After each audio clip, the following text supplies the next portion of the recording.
السلام علیکم ورحمۃ اللہ وبرکاتہ۔ اس سے پہلے ہم نے مرقات کے 7 درس مکمل کیے ہیں، اور علم منطق مرقات کا جو مقدمہ ہے وہ ہم نے اس میں پورا بیان کیا ہے۔ اگر آپ لوگوں نے وہ دروس ابھی تک نہیں سنے تو پہلے وہ دروس سن لے تاکہ یہ درس آپ کو سمجھ آ سکے۔ پھر اب یہاں سے مصنف آج کے درس میں ہم دلالت کی بحث شروع کریں گے۔ علم منطق میں مشہور بحث ہے دلالت، اس کی بات شروع کریں گے۔ اور مصنف اگلے فصل سے فصل الدلالت فی الدلالت الدلالت لغۃ هو الارشاد، اسی سے دلالت کا لغوی معنی، اصطلاحی معنی، اس طرح دلالت کے اقسام جتنے ہیں ان کے اقسام کی کیا کیا مثالیں ہیں وہ سب بیان فرما رہے ہیں۔ اور آگے دلالت کے متعلق کچھ مسئلے اور کچھ قاعدے جو بیان کیے جائیں گے انشاءاللہ تفصیلاً اس درس میں ہم بیان کریں گے۔ پہلے آپ لوگ یہ جان لیں کہ دلالت کسے کہتے ہیں۔ دلالت کا لغوی معنی ہے ارشاد۔ ارشاد مطلب راہ نمودن، راہ دکھانا، یہ دلالت کا لغوی معنی ہے۔ راستہ دکھانا، راہ دکھانا، راہ نمودن، ارشاد دلالت کا لغوی معنی۔ اصطلاحی معنی دلالت کی یہ ہے کون الشیء بحیث یلزم من العلم به العلم بشیء آخر، کون الشیء بحیث یلزم من العلم به العلم بشیء آخر، اس کا مطلب یہ ہے کہ کسی شے کا اس حیثیت سے ہونا، بحیث یلزم من العلم به العلم بشیء آخر، کہ اس شے کے علم سے کسی دوسری شے کا علم لازم آئے۔ یعنی ایک چیز کا ایسا ہونا کہ یعنی اس چیز پر آپ کو اگر علم حاصل ہو تو اسی چیز سے آپ کو اور دوسری چیز کا بھی علم حاصل ہو جائے۔ پہلی چیز جس کی وجہ سے علم آیا اس کو دال کہتے ہیں، اور جس چیز کا علم آیا اس کو مدلول کہتے ہیں۔ مثلا میں نے دور سے دھواں دیکھا تو یہ دھواں دال ہے، مجھے اس چیز کا علم ہوا کہ یہاں پر دھواں ہے، تو یہ دھواں مجھے اس چیز کا علم دیتا ہے، مجھے یہ لازم کرتا ہے کہ اس دھویں کے ساتھ خواہ آگ ہوگی، تو دھویں کا علم سے مجھے آگ کا علم حاصل ہوا، تو دھواں دال ہے اور آگ مدلول ہے۔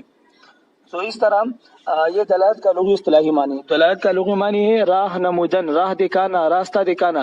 اصطلاحی معنی ہے کون الشیء بحیث یلزم من العلم به العلم بشیء آخر، یعنی کسی شے کا اس حیثیت سے ہونا کہ اس شے کے علم سے کسی دوسری چیز کا علم آپ کو حاصل ہو۔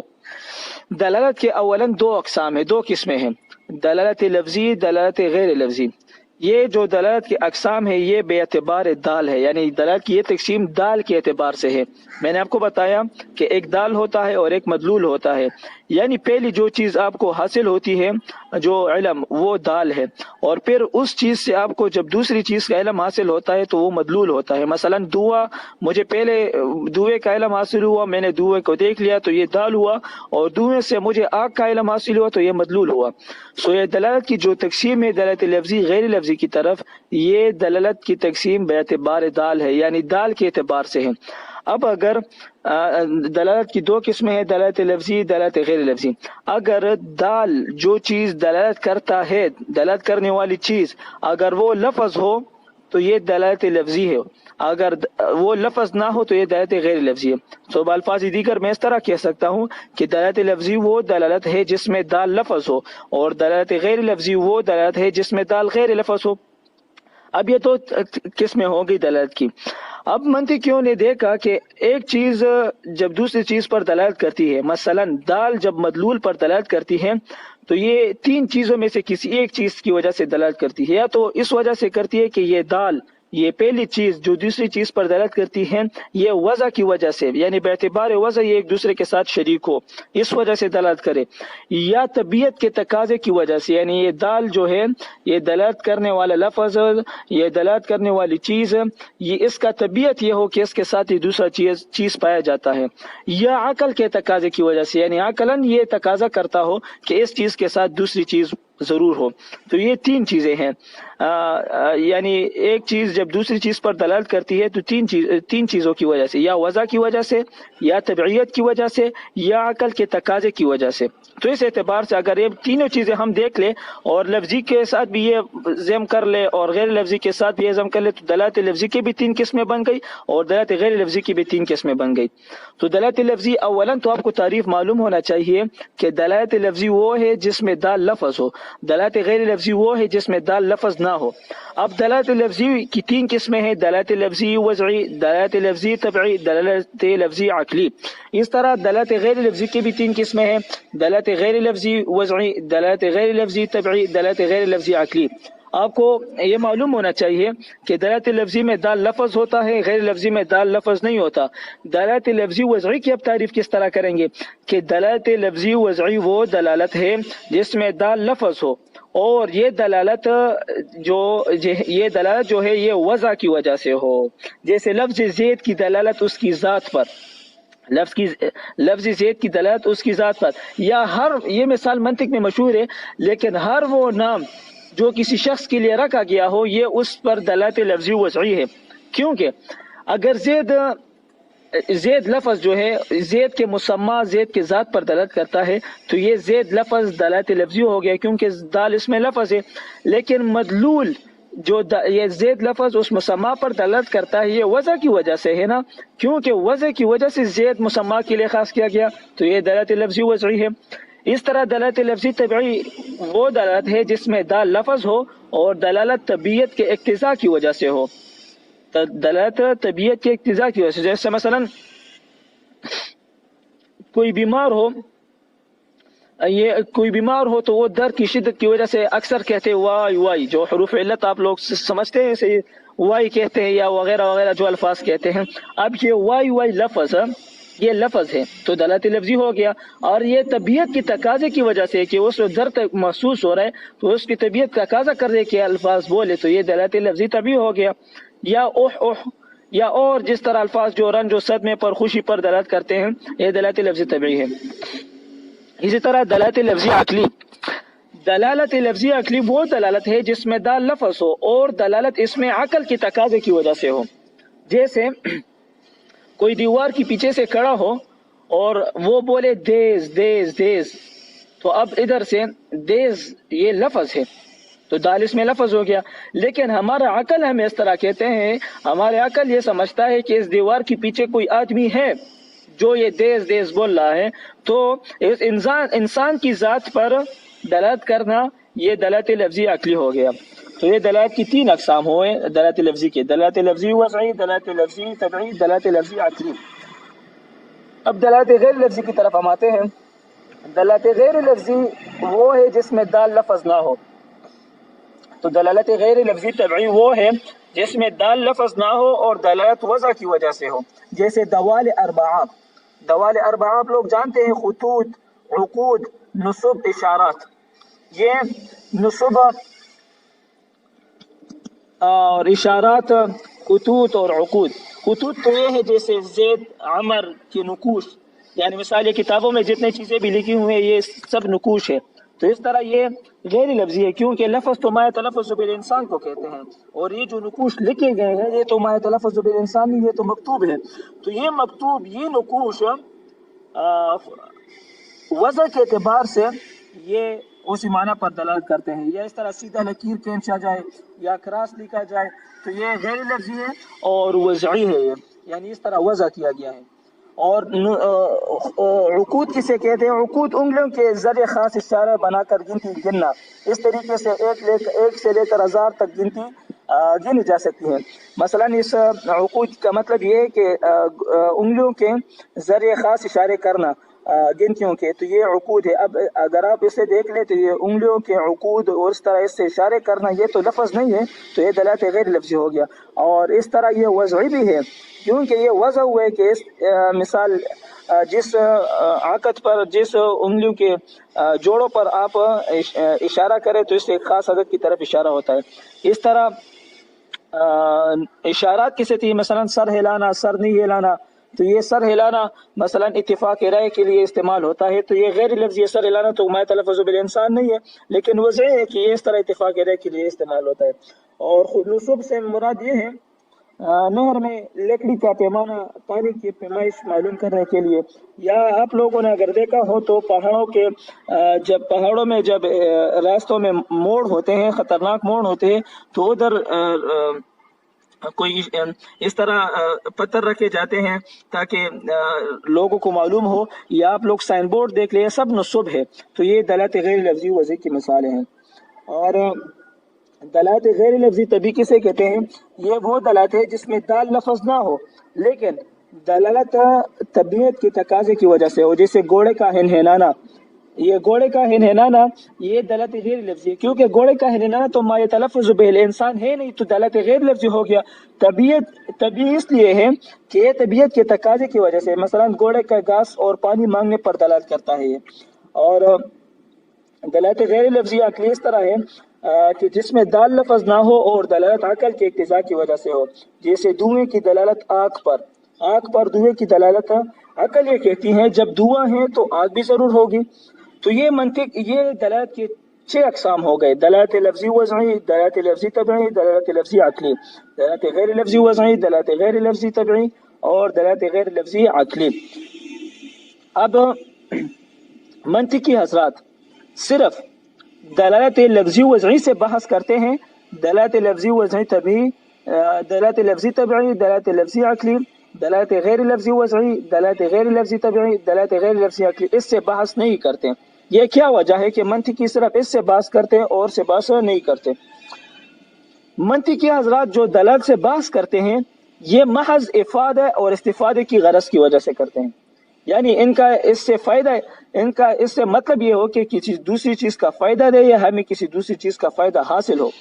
اور یہ افادہ اور استفادہ صرف دلالت لفظی وضعی میں موجود ہے، دلالت غیر اور 5 اقسام میں موجود نہیں ہے۔ 5 اقسام میں اور میں کیوں موجود نہیں ہے؟ دلالت غیر لفظی کے 3 قسموں میں تو یہ افادہ و استفادہ اس لیے نہیں ہے کہ اس میں تو لفظ ہی نہیں ہے۔ جب لفظ نہیں ہے تو افادہ استفادہ کا مطلب کیا ہے؟ افادہ استفادہ اس سے ہو سکتا ہے کیا؟ اور دلالت لفظی طبعی سے اس طرح ممکن نہیں ہے کہ طبیعت میں چونکہ تفاوت ہوتے ہیں، لوگوں کی طبیعتیں مختلف ہوتی ہے، تو جب طبیعتیں مختلف ہوتی ہے تو اس سے بحث کا کوئی فائدہ نہیں۔ اور عقلی بھی اس طرح تفاوت، یعنی لوگوں کے عقول بھی مختلف ہوتے ہیں، تو اس سے بحث کرنے کا کوئی فائدہ نہیں۔